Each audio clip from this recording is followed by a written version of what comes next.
Wheat Chex, Rice Chex, and Good Hot Ralston present Space Patrol! High adventure in the wild, vast reaches of space. Missions of daring in the name of interplanetary justice. Travel into the future with Buzz Corry, Commander-In-Chief of the Space Patrol! In today's transcribed adventure, Buzz and Happy have descended into a canyon on Venus to rescue a wounded space pilot. As they reach the injured man, a flash flood roars down the river, piling water up behind the dam above them.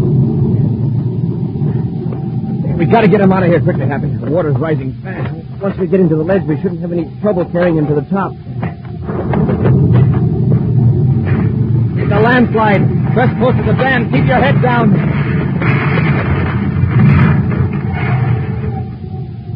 Smoke and rockets. That was close. You got to get him up the path. There may be another landslide. Commander, look up there. Most of the ledge is swept away. We're trapped. We'll be back in just a moment with today's Space Patrol story, The Mysterious Meteor.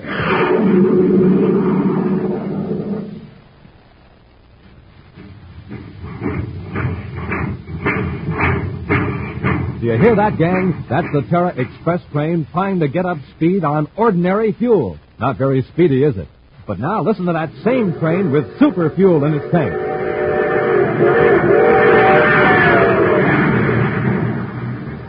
Yes, sir, that train's really traveling now because it's supercharged with super fuel. And, gang, without a good breakfast, you can't go very fast either. But with super fuel in your tank, you're supercharged. Here's how Buzz Corry gets up a head of steam in the morning. He has a good breakfast with Rice Chex or Wheat Chex, the super cereals that help to supercharge you. For taste, they're terrific. And for size, they're perfect because they both have that modern bite-sized design. So, gang, get off to a quick start in the morning the way Buzz Corry does. Get supercharged. Just eat a good breakfast with the Checkerboard Super Cereals. And get them today in the red and white Checkerboard packages. Rice Chex, Wheat Chex.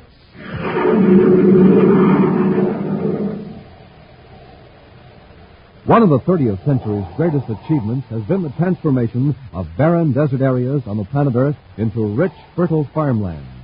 Buzz, Happy, and Major Robertson are in one of those regions now, completing inspection of the new spaceport at the Arizona city of New Arcadia, center of a thriving agricultural district. While Robbie is finishing up a few details in the city, Buzz and Happy have taken a surface car for a drive out in the country. Commander, look at that. Another meteor. Must be fairly low in the atmosphere. Hey, it must be a whopper, too.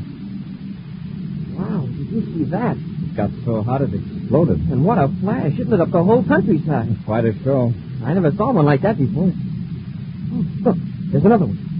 The Earth must be passing through a meteor shower. Hey, it looks like it's coming right at us.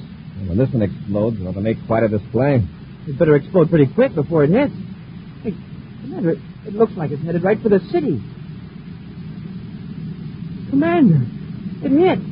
It landed right in New Arcadia. Well, they're pretty deceptive, Happy. It could have struck several miles beyond. You'd better get into town. If it did land there, it would be a terrible catastrophe.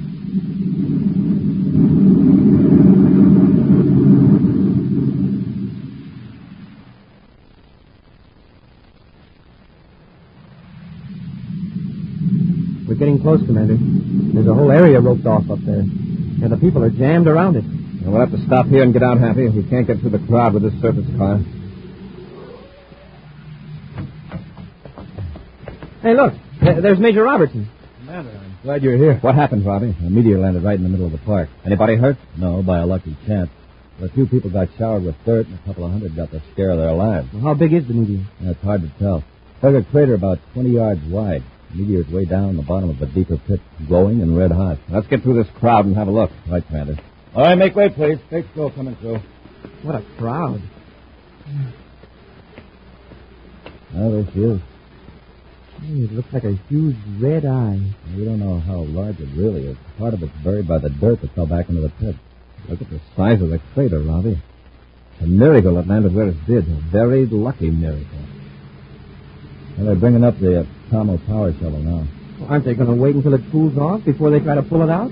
Professor King wants to encourage us to make some tests. Professor King? Yes, sir. Professor James King, the meteorite expert. Hold that right there. Hold that. That's the professor shouting at the shovel operator. Professor King's been lecturing at the university here. Oh, I recognize him now. I met him a couple of years ago on Mercury. Well, apparently he's seen you. Here he comes. Commander Corry is in this most fortunate. Hello, Professor. Yes, it is fortunate. It could have been a terrible calamity. Exactly. If I had followed my usual custom, I would have been home in my study. But something urged me to go for a stroll. And I was only half a block from the park when this green streak rolled out of the sky. I was thinking it might have killed someone. That would have been tragic, of course. But think of it. A rare meteor falling right at my feet, so to speak. Commander, do I have your permission to test it? Of course. Thank you. I already examined it for radioactivity. How does it test? It's rather high, but not unusually so for an object that has spent millions of years in outer space. It's not dangerous then? Oh, no. Except that right now it's rather hot from the friction of the atmosphere.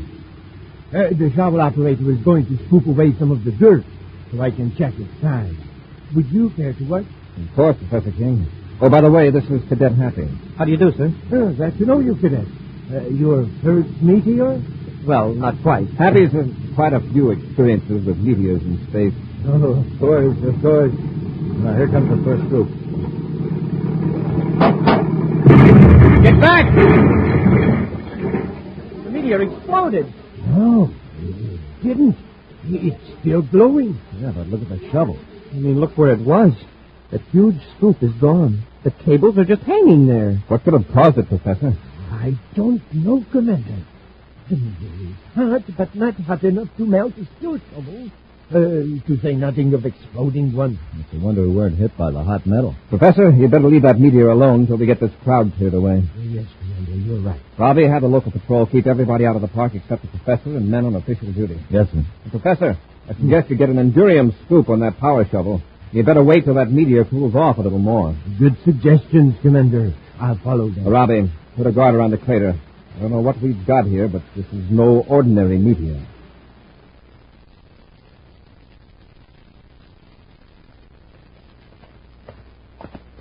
It's going to be a hot day, Commander. Yes, but it was cool last night. I hope the meteor has lost most of its heat. Oh, I see Professor King is already at the crater. With his power shovel and a lot of paraphernalia, it seems.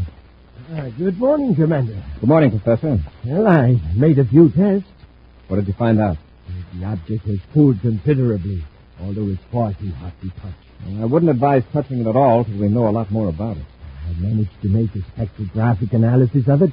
It seems to be of ordinary meteorite composition, chiefly iron and nickel. The colors show a fair percentage of cobalt, copper, magnesium, and the common gases. Did you find anything to account for what happened to the steel scoop? No. There were no unusual elements present. At least none have shown up. Commander, I'd like to dig that meteor out and have it shipped to Terra for a thorough test. It might be a pretty heavy load for a spaceship. Oh, I don't think so. I was able to make some magnetic detection tests. There isn't much more of it underground.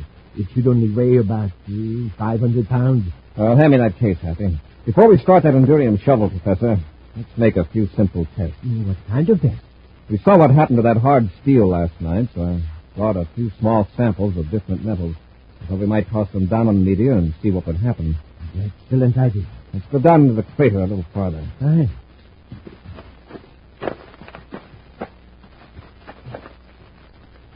Well, not too close, Happy. We can hit it from here. Yes, sir. Now, here's a piece of steel. Try that first. Right, Commander. I hope my aim is good. It's gone. Vanished. Fragment disintegrated. Yes. From here, it looks like it chipped a piece out of the meteor. What'll we try next? Here's a lump of nickel, Happy. Okay. The rockets, that's gone, too. Well, Commander, if it destroys everything that touches it, why doesn't it just sink into the ground? Apparently, it doesn't disintegrate soil. Now, try this piece of Endurium. All right, sir. Hey, nothing happened. The Endurium is just lying there on top of the meteor. Well, then, now at least we know we can dig the meteor out with an Endurium shovel. Yes, but don't forget, if you're going to move that object, it'll have to be packed in an Endurium box. That's right. Well, we'll need a box about 3 feet thick on each side. Perhaps a little thicker, just to be sure. Good idea.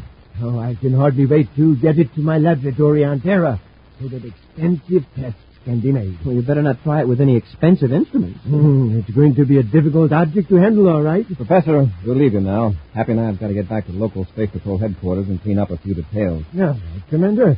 Thank you both for your help. I'll have one of my men get a truck and an Endurium crate. Professor, I'd like to see you at Space Patrol headquarters before you go. Commander. Come in, Professor. Well, I'll get you a chair, Professor K. I hope I'm not interrupting anything. Well, not at all.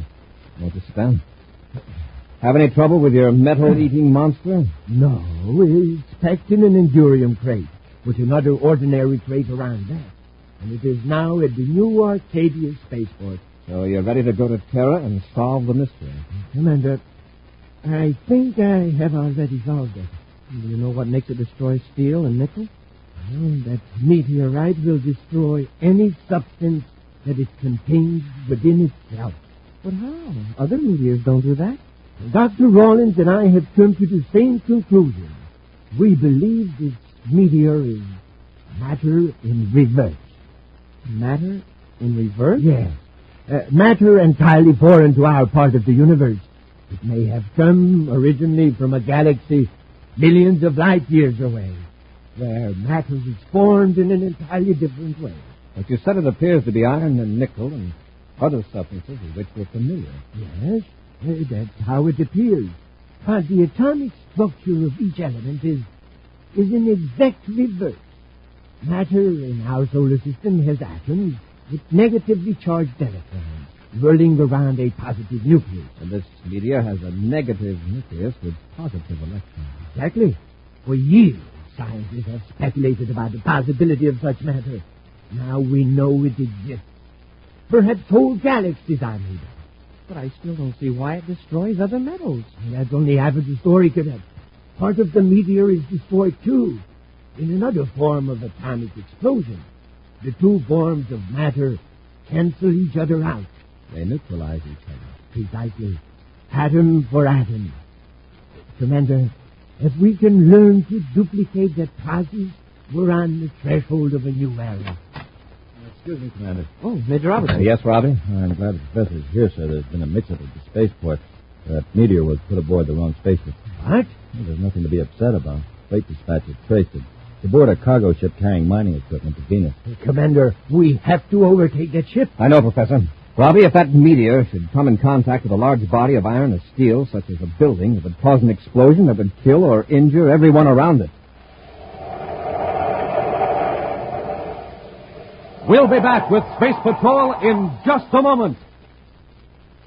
Gang, here's the story of a cosmic surface car in trouble. Listen.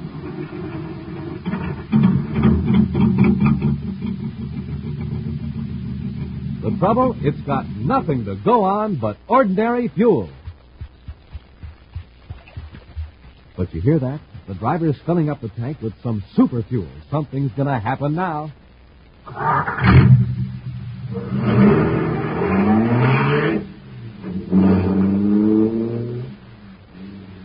Boy, that cosmic surface car is really roaring. That's because it's supercharged with super fuel.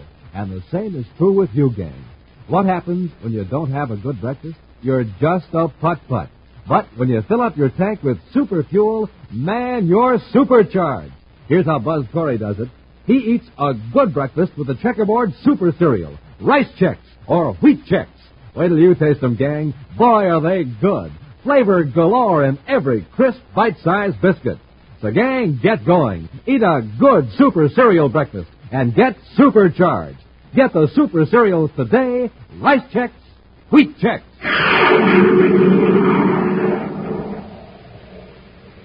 While Buzz, Happy, and Major Robertson were in Arizona on the planet Earth, a strange meteor hurtled out of the sky and buried itself in a city park. Attempts to dig it up resulted in steel digging tools being disintegrated in a blinding flash. So far, only the metal Endurium has resisted the strange destructive force. It's now believed that the meteor is composed of matter with reversed electrical charges, matter from outer space that can destroy matter as it's known in our solar system. By mistake, the Endurium crate containing the meteor was put aboard the wrong ship. Right now, Buzz and Happy are aboard the Terra 5, racing to overtake the cargo ship carrying mining equipment and the strange meteor to Venus. Happy, keep the freighter in the viewscope. Yes, Commander. Hey, if he's headed for Venus City, he's losing altitude pretty fast. That's been worrying me, Hap. I'll contact him again by spaceophone.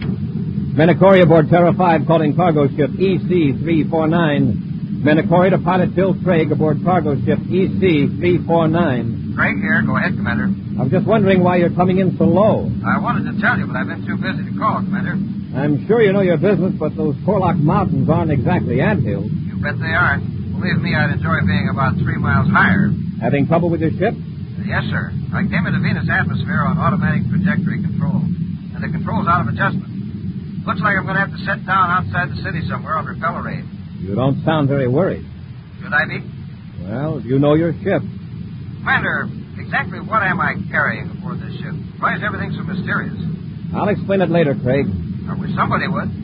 All Space Control told me is that something was put aboard my ship by mistake. You'd meet me at Venus City Spaceport and supervise its removal. We didn't want to cause you any undue alarm. The fact is, you've got something very dangerous aboard. Explosives? Don't worry, I've hauled some pretty ticklish stuff in my day. You've never hauled anything quite like what you have aboard now. Everything will be all right if you just set her down easy. Okay, Commander. Look, right now I don't think I can get above that Porlock range. If I can get any power out of the rockets, I'll deflect a few degrees and head up the canyon. Well, he must be in a spot. Do you have any rocket control at all? A little. Enough to maneuver between those mountains. All right, Craig. Good luck. We'll be watching. Corry out. I hope he can reach a broad level space to set her down. I hope it does, too, Hap. Keep an eye on him through the viewscope. Yes, sir. Sir, why didn't you tell him he was hauling a wild meteor? No sense wasting time explaining. He knows he has a problem. Yeah, I guess you're right. He made it, Commander. Yeah, he's headed up the canyon. I guess he's okay now. Let's hope so.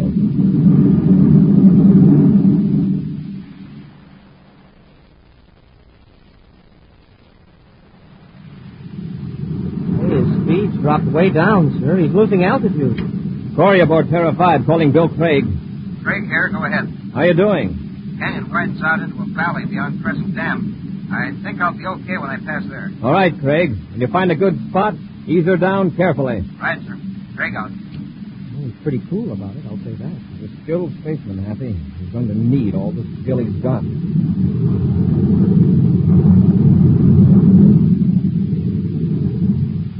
There's the dam up ahead. He's getting awfully close to that canyon wall. Yeah. He isn't going to clear the dam by more than a few... He hit the side of the hill. The ship's skimming along that shoulder. It'll only hold together. Oh, rockets, Commander. I can't look. Did he hit the dam? Not quite. It's a bad crack up. It broke the hull open. It's hanging over a rock halfway down the side of the canyon. At least the meteor didn't explode. The steel on the Endurium crate must have held fast. We'll set the ship down on that flat stretch on the other side of the dam and get to Craig as quickly as possible. Looks at that sky, there's an ammonia storm brewing. Hope it holds off until we get Craig.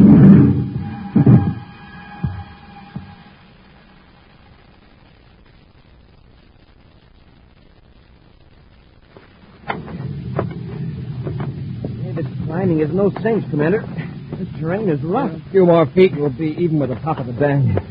Anything yet, sir? You can see part of the wreckage from here, but no sign of Craig. Come on, Hap, we've got to hurry. See that wind. Wow, that storm is roaring down the canyon a mile a minute. Better work fast, Happy. Commander, look. Some of the cargo's spilled out of the ship and rolled down into the water. Yeah. One of the crates have smashed open. Yeah, I hope the meteor didn't roll into the water. That looks bad. The hull is smashed right near the pilot's compartment. I hope Craig is all right. Let's work our way down into the ship. Commander, look. Isn't that a man down there at the edge of the water? It's Craig. Must have been tossed out of the ship. He sees us. He's waving. He's hurt. Come on, hurry. Watch your step. It's steep through here. Happy, there's a ledge that slopes right down to the dam. A couple of crates stopped there. Sure. It leads right up to that ladder on the dam, near the gate. Now, let's head for it.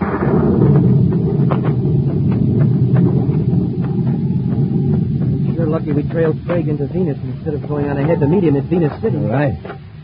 Hey, look at that water level. There must be a flash flood up the canyon. Smoking rockets. Nearly up to where Craig's lying. Rising fast. Got to get him out of there. Now, take it easy climbing over that Endurium crate, Happy. That's the meteor. Hey, The seal's broken. The meteor's partway out of the crate. We're in luck. Fortunately, none of those pieces of machinery came in contact with it. All right, let's climb down the face of the dam. Watch that ladder. It's going to be slippery.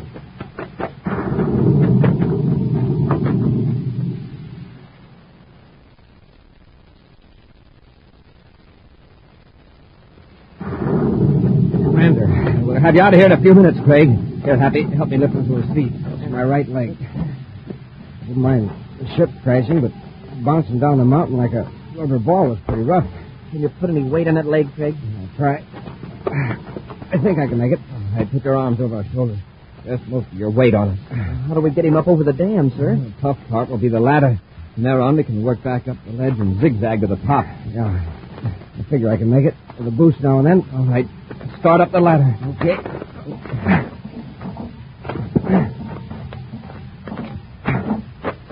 It's okay. I can make it. Look at that water. It's rising fast. A landslide. Press close to the dam. Keep your heads down.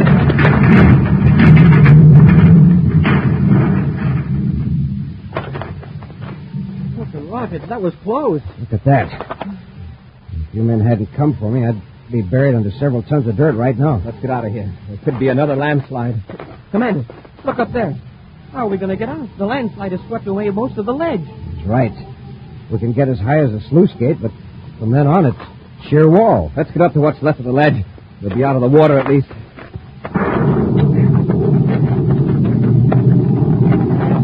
All right, Craig, get on the ledge. Okay. All clear. Go ahead, Happy. There. All right, sir. Here, I'll give you a hand. Thanks. Gee, look at the water now. It's halfway up the ladder. Yeah. And look back up the canyon. It's streaming down at big waves. Commander, you think it'll come as high as the ledge? Look at the watermark of previous flood. Comes this high because of the sluice gate. Wow. Even if the water doesn't come over the ledge, we're stuck here. If that sluice gate were only open, we could go through the spillway to the other side of the dam. There's a ladder on that side, too. I saw it coming up. How can we get it open? The spillway to the other side of the dam. There's a ladder on that side, operated by remote control from a station far down the valley. Hey, maybe they'll open the gate. Yeah, by that time, it won't do us any good. See that line painted 10 feet over the gate? The water has to reach that level before the flood warning sounds. He's right, Happy. Looks like I led you fellas into a trap. I'd only managed to get the ship over the dam. Well, it isn't your fault, Craig. Well, I suppose we might as well sit down in the crate and relax. I'd be careful of my feet if I were you, Craig. Don't let the metal in your boot buckles hit that meteor. Meteor? What are you talking about? There's a meteor in that crate. That's what we were worried about. If certain metals touch it, they explode. Craig, get off that crate. Huh? Quickly, Happy. Give me a hand to that meteor. What do you mean, sir? Let's get this meteor rolling down the slope of the ledge. Into the water? No, toward the dam. If it gets up enough speed, it might crash into that sluice gate. Sure, but will it be going fast enough to knock that gate out? Well, no, sir. Hey, Commander, that gate is solid steel. Exactly. Hey, solid steel, like the first power shovel scoop. Okay, Commander, I get it. Craig, get over behind that other crate. If this works, it's going to be quite an explosion. Careful, Happy. Remove your cadet ring. Yes, sir. It'll be a pretty painful way to find if the meteor has platinum in it. Hey, this thing is sure hard to move. After we get it rolling, it won't be so bad. At least it's lighter here on Venus than it was on Earth. Watch your feet. We've got it rolling, sir. Quickly now. Get behind the Endurium crate.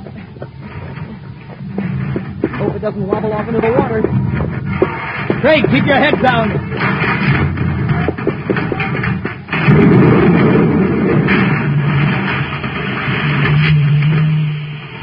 Commander, it worked. There's a great big hole in the sluice gate. Come on, let's get off this ledge into the spillway. Yeah, let's get through before the water does. Commander, can you see through the dam to the valley? There's our ship. Now, that's a beautiful sight. Commander, what about Professor King? What's he going to say? I'm afraid the professor will have to be content with telling another story about the big one that got away. An exciting preview of next week's thrilling Space Patrol adventure in just a moment. But first, gang, here's something that's more fun than anything you ever owned. Something that rates as the biggest value we have ever offered. Something new, different, exciting. I'm speaking of that wonderful new thrill, Space Patrol Space Binoculars. I call it a wonderful new thrill because this amazing piece of Space Patrol equipment makes it possible for you to see houses, buildings, cars, and people way off in the distance. Yes, sir, when you look through your Space Patrol space binoculars, you can see what's going on blocks and blocks away. And when you look through your space binoculars, you don't even have to hold them. No, sir, they have a strong elastic band that holds them snugly to your eyes. Makes you look like somebody from outer space, because when you wear your binoculars, they stand out from your eyes a full 3.5 inches. Well, that's right. I'm not talking about flimsy little goggles or a mask. I'm talking about real, honest-to-goodness 4-power binoculars with 4 pure lucite lenses. The real McCoy, in other words. Real binoculars. They're made of solid black plastic, and they have a bright red leather-like trimming that makes them look terrific. Overall, space binoculars are 5 inches wide, 5 inches long. And boy, oh boy, the fun you can have with them. You can see who's coming up the street. You can read signs way off in the distance. You can spot planes in the sky. And you can name the kinds of cars you see blocks and blocks away. And hey, when you look through the other end of your space binoculars, they smallify. Yes, sir, they do the opposite. Instead of making far-off things look close, they work the other way around. They make close things look far away. Lots of fun. Now, gang, to get a pair of these space binoculars, a pair exactly like Buzz Corry wears, do this. And, boy, you better do it quick because this offer soon ends. Just buy a box of Instant Ralston. Then, with your name and address, send 25 cents in coin and an Instant Ralston box top to Space Patrol, Box 686, St. Louis, Missouri. This offer good only in the USA and may be withdrawn at any time. Gang, if you don't think your space binoculars are tops, send them back and we'll return your money. The address again, Space Patrol, Box 686, St. Louis, Missouri. And now, a preview of next week's exciting Space Patrol adventure. Buzz and Happy are on the 3rd moon of Jupiter in their spacesuits, attempting to pull Major Robertson out of a crevice into which he's fallen. Buzz has lowered Happy into the crevice where thousands of beetle-like insects are swarming, impervious to the cold and lack of atmosphere. Lower me a couple more feet, sir. Doggone these bugs. That's it, sir. Loop the rope under the Major's arms, Happy. Just a minute, sir. While I brush off some of these insects. Some of them just won't brush off. They're awful. They're on my suit, too. Yes, and all over the Major's. Commander! They're eating through our spacesuits. We gotta get the Major out of there and get back to the ship. If these insects puncture our suits, we're finished. Be sure to be with us next Saturday for the exciting story, The Moon Beetles, when wheat checks, rice checks, and good hot Ralston again bring you Space Patrol! High adventure in the wild, vast reaches of space. Missions of daring in the name of interplanetary justice. Travel into the future with Buzz Corry, Commander-In-Chief of the Space Patrol! Space Patrol, an original Mike Moser production starring Ed Kemmer as Commander Corry and Lynn Osborne as Cadet Happy, was written by Lou Houston and directed by Larry Robertson. Other players were Norman Jolly, Ken Mayer, and Bela Kovach. Dick Tufeld speaking. Now, don't forget to tune in next Saturday and every Saturday when wheat checks, rice checks, and good hot Ralston again present the new exciting Space Patrol! Be sure to see another exciting Space Patrol story on your local ABC television station. Consult your local paper for time and channel. Space Patrol comes to you transcribed from Hollywood. This is ABC Radio Network.